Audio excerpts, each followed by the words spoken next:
começar agradecendo a todos também pela presença aqui hoje. Como o Alster já falou, é sempre um prazer recebê-los para que a gente possa mostrar um pouco do que tem sido feito e que a gente possa definir os rumos de para onde a gente vai. Quero começar também ressaltando a importância da parceria com a Acrimate, com a Acrinorte. Sem vocês nada disso teria acontecido. Assim como a gente tem na sala hoje aqui uma série de pós-graduandos, colegas que atuam no campo, outros pesquisadores que estão conosco nessa empreitada, professor Dalton lá no fundo, guerreiro de toda hora lá no campo conosco. Esse é um trabalho feito a muitas mãos e que eu vou tentar em 35 minutos sumarizar para vocês do que a gente coletou de resultado e que a gente processou de resultado dos últimos 2 anos. Tá? A gente tem chamado, esse projeto é Pecuária de Corte, Sistemas de Integração Lavoura, Pecuária e Floresta.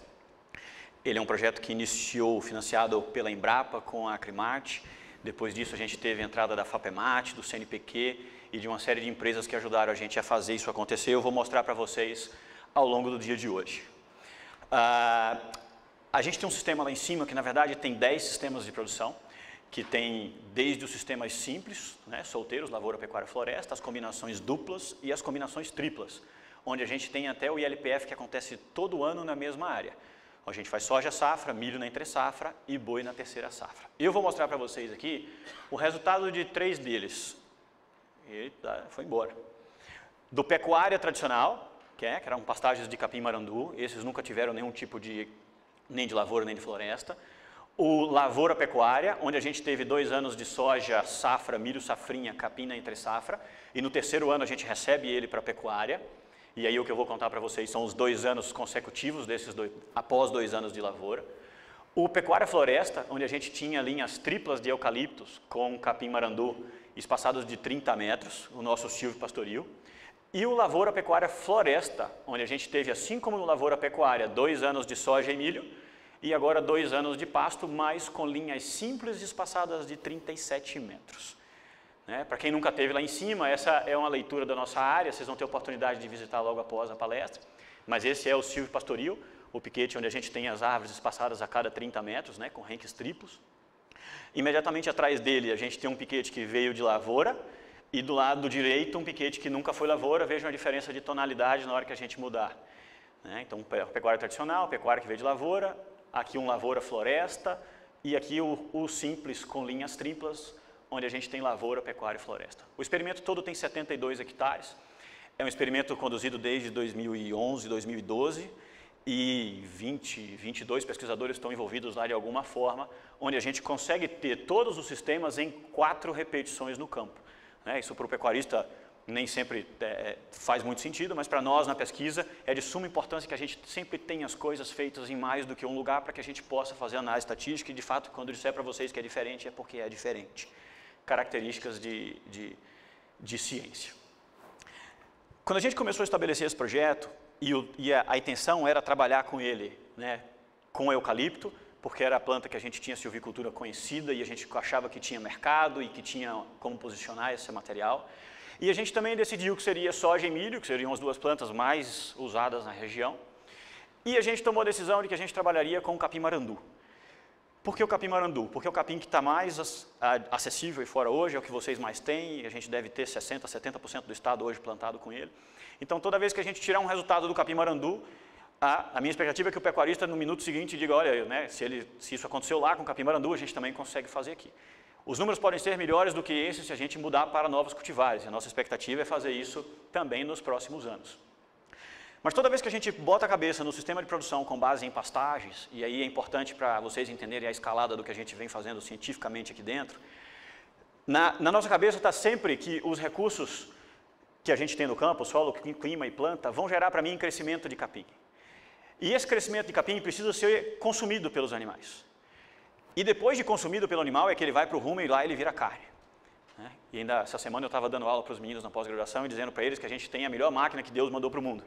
Porque nenhum de nós quer comer um prato de capim, mas todos nós queremos um prato de picanha. E a gente tem alguém que come capim e transforma isso em picanha. Acho que um dos grandes focos do projeto foi sempre buscar a eficiência de utilização dessa pastagem e transformar cada vez mais capim em carne. Nesse sentido, a gente entende que a gente precisava sempre buscar a eficiência desses 3 fatores, para que a gente fosse eficiente na utilização dos sistemas. E aí o nosso foco veio para esse lugar, que é o pasto produzido, o boi consumindo no momento adequado, fazendo com que a gente consiga produzir bastante forragem, utilizá-la adequadamente e produzir bastante carne. Bom, para tentar entender o que acontecia do ponto de vista de produção de forragem, na primeira etapa da escalada da produção, o primeiro dado que a gente foi ver foi o seguinte: olha, já que nós estamos trabalhando com áreas sombreadas, qual é o tamanho da sombra que eu estou causando nesses sistemas? Isso vai afetar? Porque o sistema começou com lavoura antes de começar com pecuária. A gente estava nos contratos lá com a Acrinorte até ajeitar as coisas, o sistema começou com lavoura sem pecuária. E já nos primeiros anos de lavoura a gente via uma redução na produção de soja e milho por conta dos renques triplos de eucalipto. A soja caiu alguma coisa já no terceiro, quarto ano para casa de 15%, 20% de produção. O milho já vinha dando níveis de 25%, 30% de queda na produção, debaixo dos renques triplos espaçados de 30 metros. O que nos levantou já a curiosidade, fez, olha, mas como é que é essa sombra ao longo do dia e quanto da minha área eu tenho sombreado? E o que a gente viu foi que, independente da estação do ano, eu tenho alguma coisa entre 25% e 30%, né, da área com sombra. O que para o pasto, vocês vão ver, não foi muito problemático. Interessante olhar que depois das 4 horas da tarde, no outono e no inverno, a gente tem toda a área sombreada, né, porque o sol aí baixa, a projeção do eucalipto faz com que a sombra fique em todo o sistema.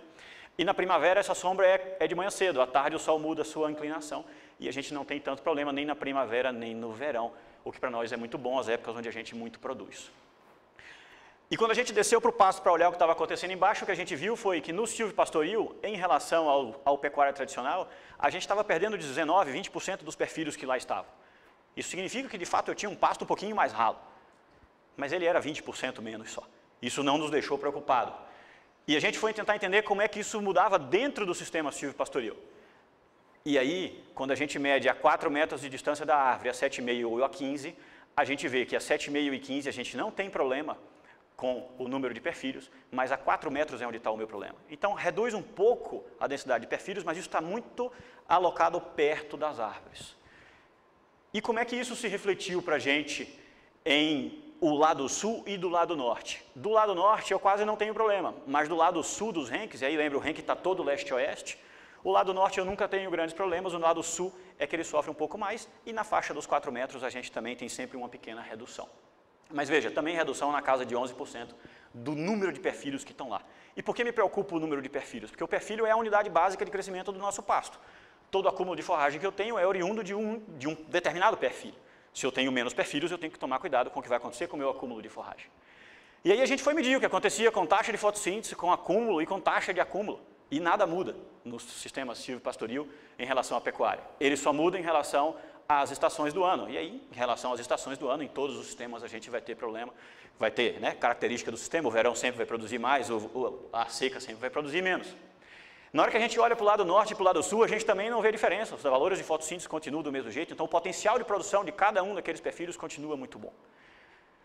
O único lugar onde, de novo, a gente tem uma pequena diminuição é na faixa dos 4 metros e, às vezes, um pouquinho na faixa dos 7,5. Então, um sistema que com 30 metros já mostrava para nós potencial de produção de forragem. E não nos assustava como assustou com relação a milho e soja. Bom, mas se tem sombra, tem outras coisas que estão mudando. E a gente também resolveu medir o que estava mudando do ponto de vista de temperatura e umidade e carga térmica radiante, que são as unidades que a gente tem hoje para avaliar o que acontece com esse bovino lá no sistema. E do ponto de vista de carga térmica radiante, que foi onde a gente teve o maior impacto, a gente viu que por volta de 11 da manhã até 5 da tarde, os animais que estavam nos piquetes sem sombra tinham sempre muito mais carga térmica radiante do que os que estavam fora. Por que eu mostro isso para vocês? Para mostrar a importância do acesso à sombra para esses animais em algum momento do dia. Isso não significa que nós vamos fazer silvopastoril no resto do Mato Grosso inteiro, no resto do país inteiro, mas a gente precisa ter noção de que a gente está diminuindo a capacidade, né, reduzindo a carga térmica naquele ambiente. Isso aconteceu no período da seca, e isso também acontece no período das águas, principalmente nos horários mais quentes do dia, entre 11 da manhã e 3 da tarde. E no juntar dos resultados, o que a gente viu é o seguinte: os índices de sol, obviamente, né, todos maiores do que os índices de sombra, o que traz para a gente uma possibilidade, e acho que quase que um recado dos animais, da importância de que a gente deve dar uma olhada para isso também.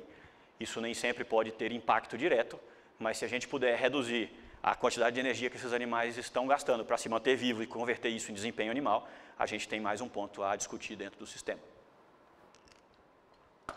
Bom, indo adiante, Tendo em vista que havia essa diferença de carga térmica e que os animais tinham um conforto diferente, se eles estavam debaixo da árvore ou fora da árvore, como é que era esse pastejo ao longo do dia, a gente resolveu dar uma olhada no comportamento para ver o que acontecia com esses animais de 7 da manhã às 5 da tarde.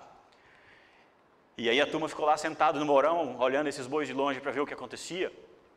E o que a gente descobriu é o seguinte, que do ponto de vista de tempo gasto em pastejo, tanto no sistema lavoura-pecuária, quanto no pecuária-floresta, esses animais gastavam aí entre 280 e 300 minutos do dia, das 12 horas que a gente avaliou, né? das 7 da manhã às 5 da tarde, das 10 horas avaliadas, 270, 290 minutos em pastejo.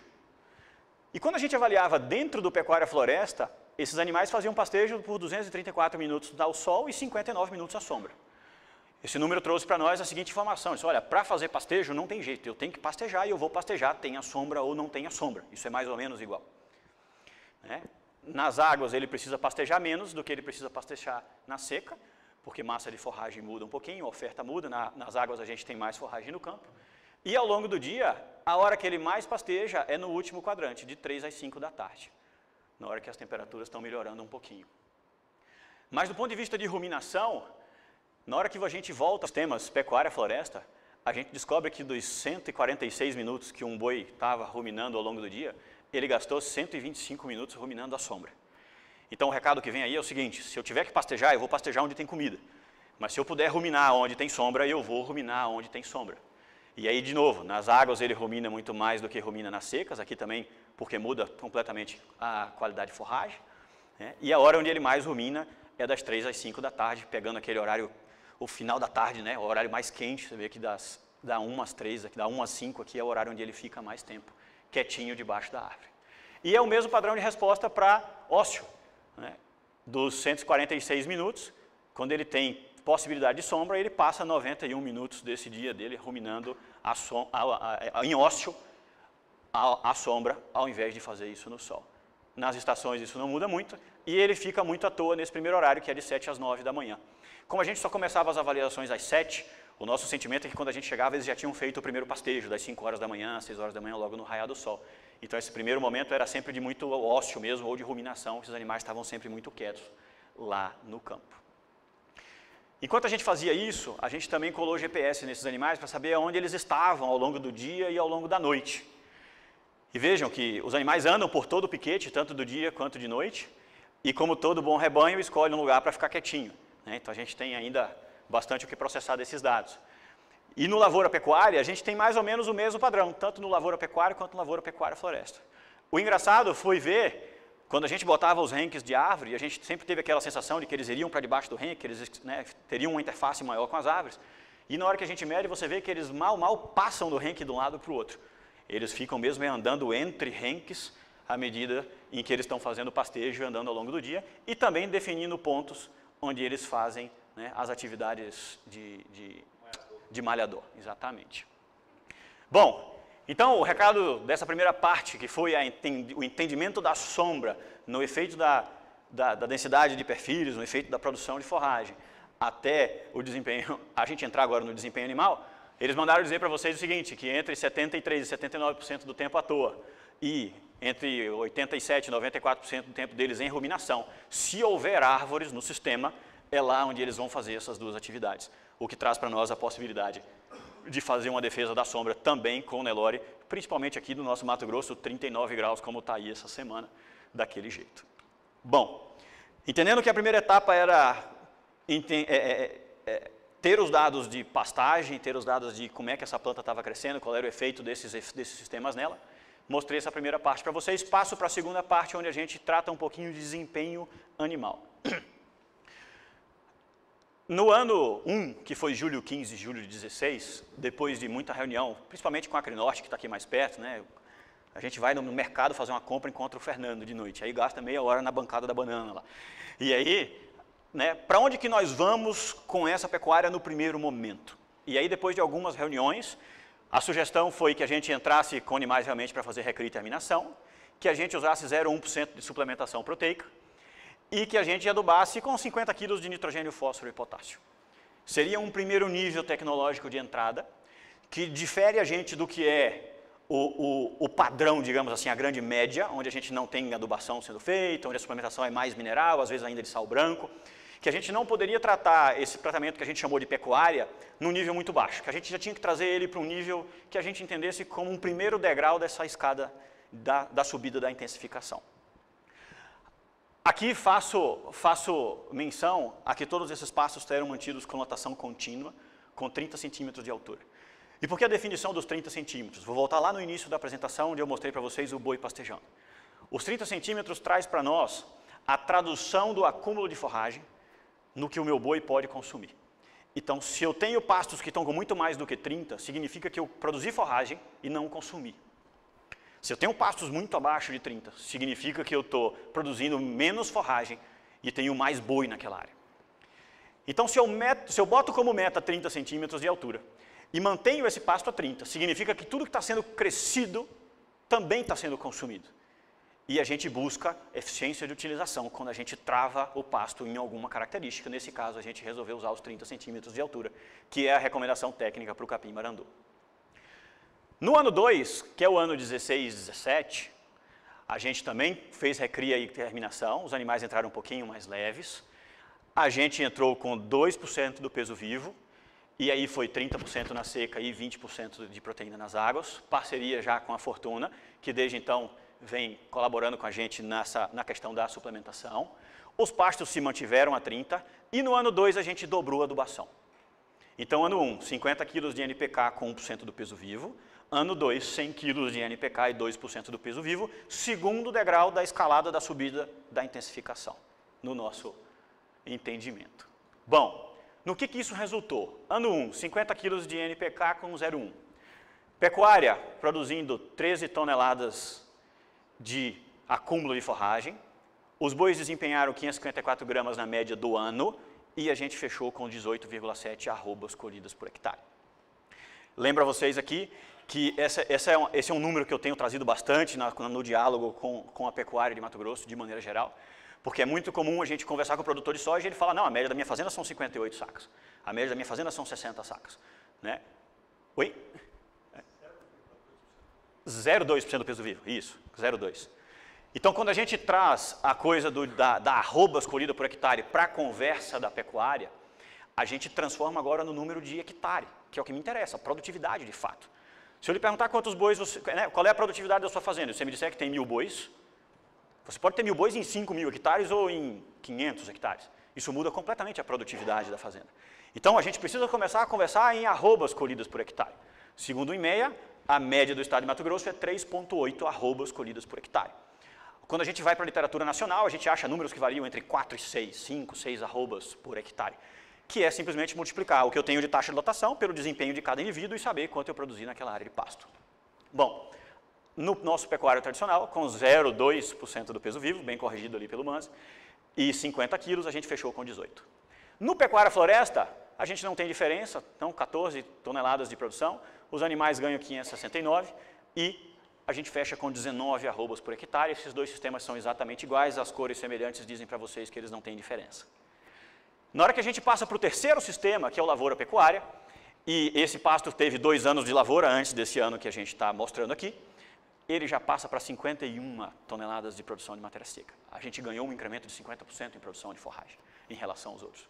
O que permitiu que a gente botasse 686 gramas na média de um boi no ano e chegasse a 24 arrobas colhidas por hectare. Partindo para o quarto e último sistema, ele não difere do lavoura pecuária em termos de produção de forragem, também produz 21 toneladas, mas o desempenho animal dos animais é diferente, ele chega a 740 gramas dia na média do ano. Né? Eu estou trazendo média do ano para vocês, a gente pode destrinchar esses dados depois em águas e seca, mas eu não teria tempo para isso hoje.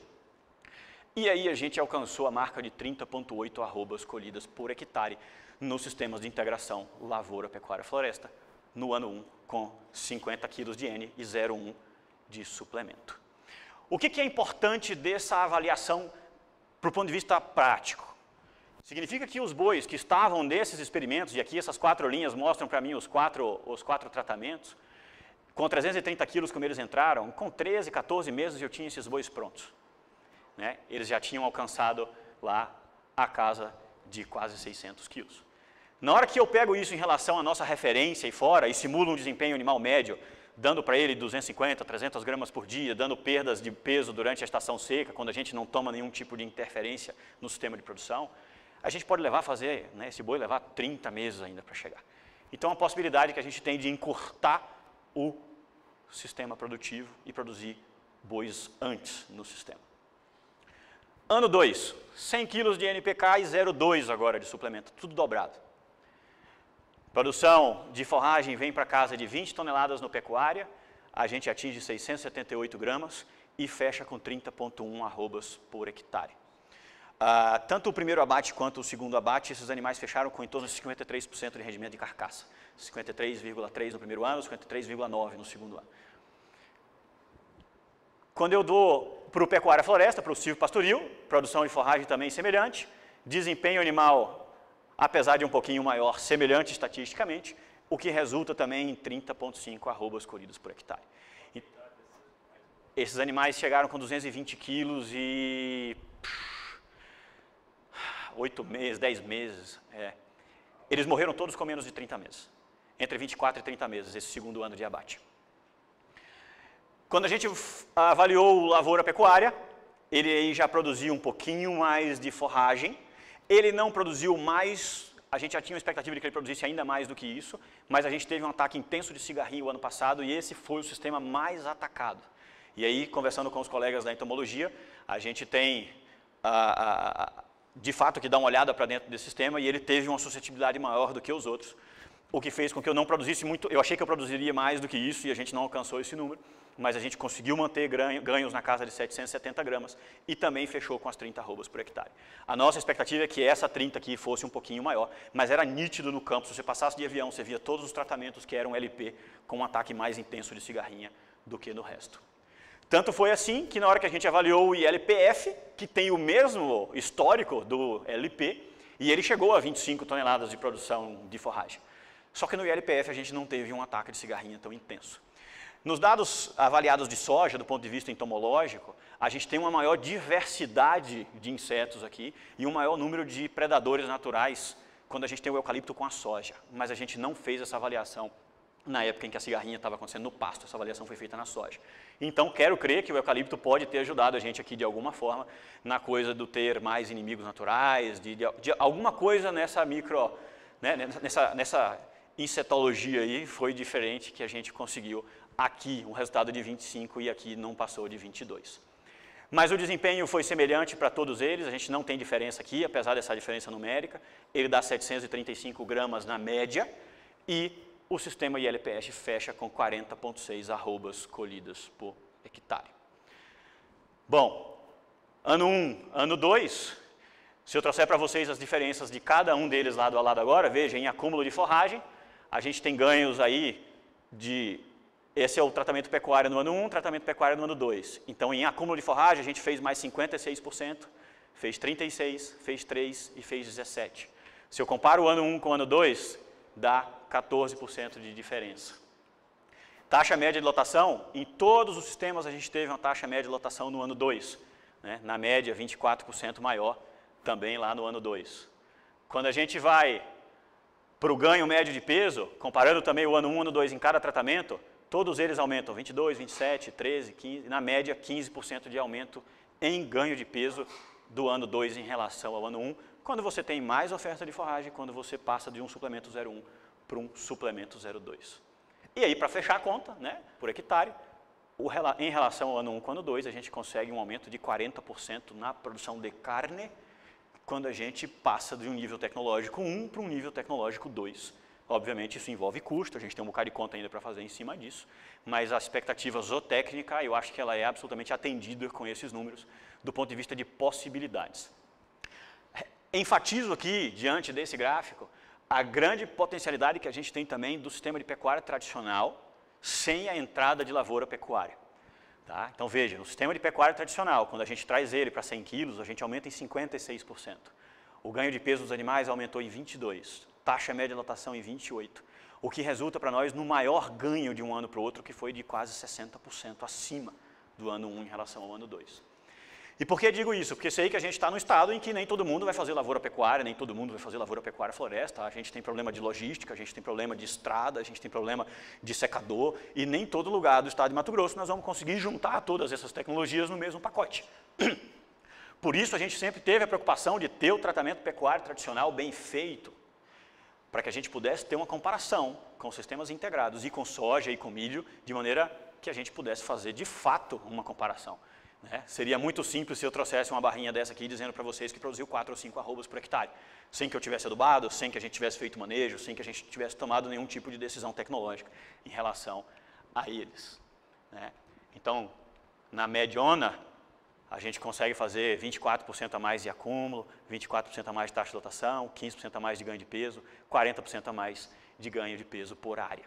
Quando a gente parte do nível tecnológico 1 para o nível tecnológico 2. Quando eu saio de 50 mais 0,1 e 100 mais 0,2. O que é muito importante dessa conversa e precisa da tradução, digamos assim, para botar em prática?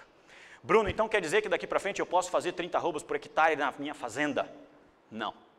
Significa que a gente agora tem uma tecnologia que possibilita que a gente faça 30, 45, 40 arrobas por hectare quando a gente aplica essas tecnologias. Só que para manter aquela altura de pasto de 30 centímetros que eu botei para vocês lá atrás e comecei a fazer a defesa dela lá no segundo slide, a gente precisa entender que o sistema intensificado ele é sempre acoplado de uma área que não é intensificada. Não dá para intensificar a fazenda toda, porque a curva de produção de forragem ela é um sino. Eu tenho uma época do ano onde produz muito e eu tenho que comer esse muito, mas tem uma época do ano que não produz tanto assim. Em sistemas com a base na pastagem, e aí estou tirando o confinamento da história, estou tirando o semi-confinamento pesado, que é a grande parte do que a gente faz hoje aí fora, que é a pastagem com suplementação. O que a gente descobriu fazendo conta em relação ao experimento, aí já é, gastando umas horas de planilha de Excel depois do dado coletado para ter esse tipo de conversa com vocês, é que para cada 1 hectare onde eu fiz pecuária, lavoura-pecuária-floresta, eu preciso de outros 2 hectares dentro do sistema que não vão ser tão intensificados assim. Porque eu preciso fazer ajuste de taxa de lotação, eu preciso ter pasto diferido, eu preciso ter uma produção de milho, de soja, de cana, de sei lá o que a gente vai fazer de outra produção de forragem para que eu tenha conservação de forragem para a época da seca. A gente precisa equilibrar o sistema. E cada sistema é único. Bruno, a relação vai ser sempre 1 para 2? Não. Tem sistema lá que dá para 1 para 1,5. Tem sistema que eu preciso de 1 para 2,5. Então, dependendo do quanto eu aperte ou não, eu preciso de mais ou menos área. Ah, mas se eu tiver soja na fazenda, se eu tiver milho na fazenda, e eu entro com a recria com muito suplemento, e eu tenho possibilidade de confinamento, isso aqui vai ficando cada vez menor a sua dependência dessa área maior.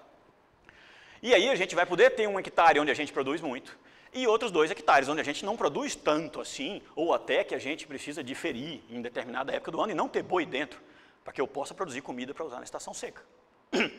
E aí eu peguei os números e brinquei também de Excel. Se eu usar o nível tecnológico 1, numa área onde eu intensifiquei 100 hectares e deixei 200 do que eu estou chamando de pulmão, escape, cada um dá um nome para esse negócio, é aquela área onde você não vai conseguir intensificar do jeito que a gente gostaria de fazer na fazenda toda, porque não é possível fazer na fazenda toda.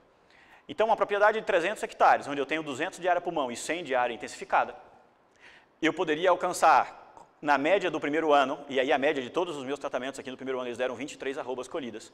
Se eu no pulmão fizer 5, que é a mediana nacional, eu produziria na propriedade 11 arrobas por hectare.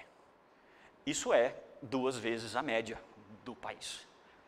Se eu fizer com 100 kg de NPK e 0,2% do peso vivo e chegar a números perto de 32 arrobas, na área intensificada nós vamos alcançar 14 na propriedade, o que já dá 2,8 vezes a mais.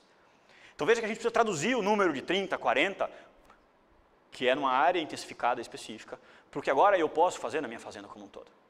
Mas não sou eu quem está dizendo, de novo, é o IMEA lá, que a nossa média é 4. Se a gente conseguir tirar a média de 4, 5 para 11, para 14, para 15, eu acho que a gente já dá um grande passo na pecuária do estado. O que a gente viu com com essa simulação é que a gente pode aumentar em 2 até 3 vezes a produção de pecuária, se a gente intensificar 30% da área da fazenda. E por que eu gosto da área de 30% da fazenda? Porque se eu tivesse que adubar, eu vou adubar 100% da minha área, eu não colho. Eu vou adubar só 30%, fica mais barato. Se eu tiver que juntar esforços e mão de obra para fazer ajuste de taxa de lotação, para tomar conta de um lugar com um pouco mais de cuidado, se eu tiver que fazer numa área menor, é muito mais fácil do que fazer numa área maior. Então, quando a gente lança a mão de adubação, de suplementação, para que eu tenha controle de coxo, para que eu tenha controle de adubação, para que eu faça isso de maneira correta, Quanto menor for essa área no início do projeto, melhor e mais sucesso você terá ao longo dele e na expectativa de fazer com que as coisas funcionem bem. Tá? Encerrando a parte de pecuária especificamente, eu gostaria de aproveitar também esse momento, né, já comecei agradecendo e né, vou morrer agradecendo a tudo isso que a gente fez aqui nos últimos 3 anos, me falta ar inclusive, mas a gente tem hoje, trabalhando, hoje não, né, nesses 2 anos de projeto, passaram por aqui 4 alunos de doutorado, estão aqui 4 alunos de doutorado, passaram 6 de mestrado, 2 de iniciação científica e 11 de estágios. Passaram pessoas da UFMT, da UNEMAT, do IFMT, da UFV, Federal de Viçosa, da Exalc, da Federal do Paraná, da Universidade do Brasil, que vieram de diversos lugares do país para conduzir as suas pesquisas aqui dentro desse sistema de integração lavoura-pecuária e levar para o resto do mundo o que a gente tem feito em Mato Grosso. Isso já resultou, né, em 3 artigos, um publicado, 2 na linha, um capítulo de livro, 12 resumos expandidos, 7 resumos simples. E eu perdi as contas de 16 para trás, porque eu não consegui achar tanto lugar que eu andei, mas em 2017 eu estive ou estarei, porque dessas 20, quantas tem aí, já perdi, acho que são 17, 3 com 4, 17. Dessas 17 eu já fiz 12, faltam 5, mas serão feitas esse ano 3 em Mato Grosso, 3 em São Paulo, 10 em Mato Grosso, 1 em Minas, 1 no Rio Grande do Norte, 1 na Bahia e 1 no Mato Grosso do Sul. Então esse projeto não se propõe só a ficar dentro de Mato Grosso. Eu acho que a gente precisa contar esse potencial de produção que a gente tem, né? Quero crer que Mato Grosso tem potencial para ir além.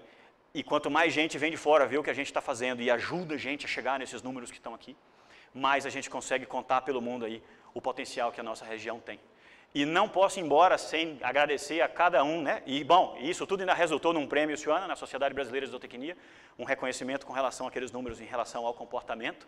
E esse prêmio não é meu, esse prêmio é nosso, porque enquanto alguém está na rua fazendo palestra e andando, alguém tem que coletar forragem, alguém precisa pesar boi, alguém precisa juntar a equipe no campo, alguém precisa chegar no campo às 5h30 da manhã para fazer com que as coisas aconteçam. E, né, precisa ir para o frigorífico, precisa acompanhar o abate, precisa estar montado a cavalo e fazendo a história acontecer. Então hoje eu deixo aqui, mais do que resultados para vocês, a minha gratidão a todos que derramaram, né, sangue, suor e lágrima lá no campo, para que a gente pudesse chegar nesses números e que a gente tivesse a possibilidade de apresentar para vocês números da pecuária de Mato Grosso. Fico à disposição para as perguntas em 30 minutos. Bati a meta. Não, 30 mil, agora é a pergunta. Obrigado a todos.